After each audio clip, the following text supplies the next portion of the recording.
하나님의 말씀은 골로새서 2장 1절에서 7절까지 말씀입니다. 제가 봉독해 드리도록 하겠습니다.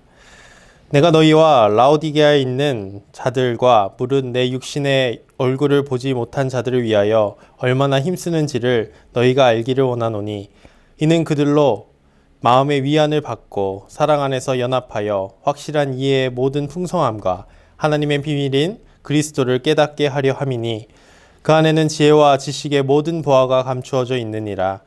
내가 이것을 말함은 아무도 교묘한 말로 너희를 속이지 못하게 하려 함이니, 이는 내가 육신으로는 떠나 있으나 심령으로는 너희와 함께 있어 너희가 질서 있게 행함과 그리스도를 믿는 너희 믿음이 굳건한 것을 기쁘게 봄이라.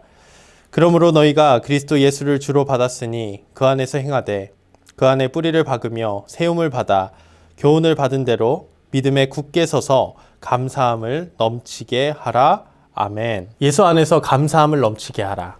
예수 안에서 감사함을 넘치게 하라 라는 제목으로 하나님의 말씀 증언하도록 하겠습니다. 우리는 현 시대를 살아가면서 많은 정보를 듣게 됩니다. 각종 미디어 매체들은 우리의 눈과 귀를 점령하죠. 그 속에서 우리는 통찰력을 키우기도 하지만 반대로 우리의 판단력이 흐려지기도 합니다. 유스 다이어트라는 책을 쓴 롤프 도벨리는 우리는 모두 뉴스 중독자들이라고 말합니다. 너무 많은 정보를 접하다 보니 엉뚱한 지식들만 늘고 정작 알아야 할 것들을 놓치고 있다고 말합니다. 또 그는 말하기를 우리는 1년 동안 우리와 무관한 뉴스를 대략 2만 개 이상 접하고 있고, 그 속에서 우리가 알 필요도 없는 가십거리들이 우리의 뇌를 갉아먹고 있다고 말합니다. 맞습니다. 우리는 자극적인 뉴스를 소비하고 있으며 팩트보다는 추상적인 사실, 그럴듯하고 모호하고 감각적인 것들로만 우리의 머릿속을 가득 채우게 됩니다. 그렇게 우리는 사실을 보지 못하고 시끄러운 소음으로 가득 찬 세상 속에서 우리 자신은 물론 우리가 속한 공동체까지 망치게 되는 것이죠. 하지만 하나님의 말씀은 다릅니다. 오늘 바울은 말합니다. 3절에 그 안에 있는 지혜와 지식의 모든 보화가 감추어져 있느니라. 아멘. 예수 그리스도 안에는 지혜와 지식이 숨겨져 있습니다. 그 안에는 모든 보화가 감추어져 있습니다. 그리고 추상적이거나 모호하지 않습니다. 감각적이지도 않습니다. 하나님의 말씀은 분명합니다. 만세전에 감추어졌던 그 예수 그리스도가 우리 안에 있게 되고 우리는 그 안에서 진리를 바라볼 수 있게 되는 것입니다. 에베소서 3장 4절에는 이렇게 말합니다. 그것을 읽으면 내가 그리스도의 비밀을 깨달은 것을 너희가 알 수 있으리라. 아멘. 말씀은 예수 그리스도 안에서 명료합니다. 분명합니다. 이것은 맞고 이것도 맞고 저것도 맞은 것은 없습니다. 진리는 오직 하나인 것이죠. 그렇게 우리는 예수 그리스도 안에서 하나님의 비밀을 깨달아야 하는 것입니다. 오늘 바울은 그 하나님의 비밀을 간직한 자였습니다. 예수 그리스도를 간직한 자였습니다. 그리스도를 알고 그리스도 안에서 행했던 자였습니다. 그렇기에 세상 속의 소음에 귀를 기울이지 않았습니다. 우리의 귀를 호강시키는 그럴듯하고 뭔가 모호하고 추상적인 말에 휘둘리지 않았습니다. 그는 오직 만세전에 감추어졌던 그 하나님의 비밀인 예수 그리스도만 붙들었습니다. 진리를 갖게 되니 그에게 다른 것은 다 배설물로 여겨지게 된 것이죠. 빌립보서 3장 8절입니다. 또한 모든 것을 해로 여김은 내 주 그리스도 예수를 아는 지식이 가장 고상하기 때문이라. 내가 그를 위하여 모든 것을 잃어버리고 배설물로 여김은 그리스도를 얻고. 아멘. 바울에게 예수 그리스도라는 진리가 전해지니 세상의 소음 속에서 그는 절대로 휘둘리지 않을 수 있었다는 것입니다. 오늘 말씀에 나오는 골로새 교회는 수많은 소음이 있었습니다. 수많은 이단 사상이 들어와 있었습니다. 그들은 금욕주의 신앙으로 인간의 노력으로만 구원을 얻을 수 있다고 주장을 했습니다. 이것은 영지주의로 발전해서 구원이 모든 사람에게 주어지는 것이 아니라 소수 엘리트들에게만 주어졌다고 말합니다. 그렇게 되면 자연스럽게 구원은 소수에게만 주어지는 엘리트의 전유물이 되었고, 그에게 배워야만 구원을 얻을 수 있다고 믿게 된 것입니다. 결국 이것은 세상의 헛된 교훈과 초등학문에 얽매이게 되는 결과를 낳게 됩니다. 그러나 예수를 가진 하나님의 비밀을 가진 바울은 말합니다. 예수 그리스도는 단순히 어떠한 사상이나 학문이 아닌 하나님의 비밀이며 이 비밀이야말로 우리에게 주어지는 참된 진리이다. 그리고 그 진리만 붙들 때 우리는 세상 속에서 흔들리지 않고 구원을 얻을 수 있다고 오늘 바울은 골로새 교회에게 권면하고 있는 것이죠. 그렇게 그리스도를 가진 바울은 오늘 공동체에게 간곡하게 권면합니다. 6절입니다. 그러므로 너희가 그리스도 예수를 주로 받았으니 그 안에서 행하되. 아멘. 예수 그리스도를 믿으면 예수 그리스도 안에서 행하게 됩니다. 행함이 없는 믿음은 죽은 믿음인 것이죠.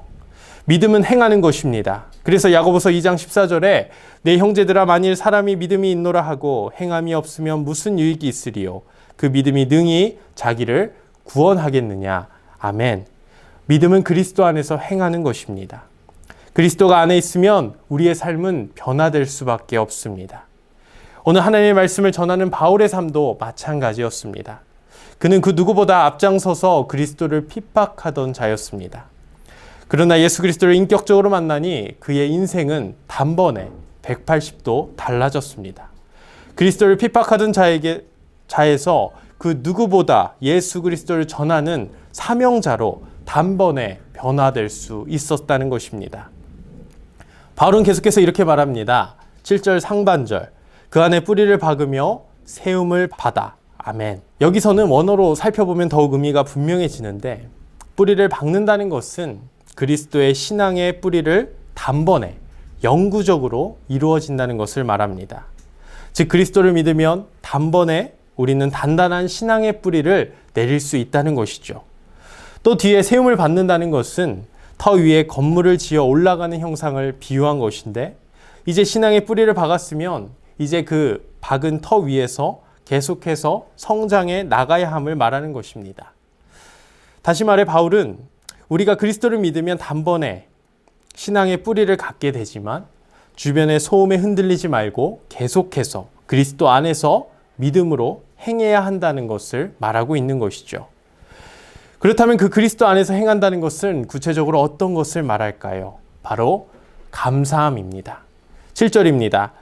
그 안에 뿌리를 박으며 세움을 받아 교훈을 받은 대로 믿음에 굳게 서서 감사함을 넘치게 하라. 아멘. 그리스도 안에서 행한다는 것은 다른 것이 아닌 감사함입니다. 왜 그럴까요? 그 이유는 예수 그리스도가 그 어떤 보화보다 값지다는 것을 깨달았기 때문입니다. 여러분 천국은 마치라는 찬양 아시죠? 그런 것입니다. 마태복음 13장 44절에 천국은 마치 밭에 감추인 보화와 같으니 사람이 이를 발견한 후 숨겨두고 기뻐하며 돌아가서 자기의 소유를 다 팔아 그 밭을 사느니라. 아멘. 예수 그리스도가 어떤 분인지 깨닫는다면 그 예수 그리스도만 소유하면 구원을 얻을 수 있음을 깨닫는다면 다른 것은 눈에 들어오지 않습니다. 나의 전 재산 모두를 팔아서 가장 값진 예수 그리스도를 얻기를 소망하게 됩니다. 그리고 이제 그 예수 그리스도를 얻었으니 이제 그의 삶은 감사 그 자체가 될 수밖에 없는 것입니다. 삶의 가장 값진 보화를 얻었으니 어떠한 상황 가운데서도 감사할 수 있게 되는 것입니다. 이것이 그리스도 안에 있는 구원을 얻은 자의 특징이라는 것이죠. 오늘 우리 모두 오늘 바울처럼 그리스도를 가진 자로 살아가시기 바랍니다. 걱정, 염려, 불안이라는 세상의 소음은 물리치고 이 세상의 가장 존귀한 예수 그리스도를 발견하시기 바랍니다. 그 어떤 것보다 값진 예수 그리스도를 통해 구원의 감격을 누리시기 바랍니다. 우리가 그 참된 그리스도, 예수 그리스도를 소유할 때 우리의 삶은 감사함이 넘치게 될 것입니다. 세상의 헛된 진리를 따르지 않게 됩니다. 다른 것으로 구원을 대체하려고 하지도 않습니다. 돈과 명예, 사리사욕을 쫓지 않습니다. 그리고 그것이 없다고 불평하지도 않습니다.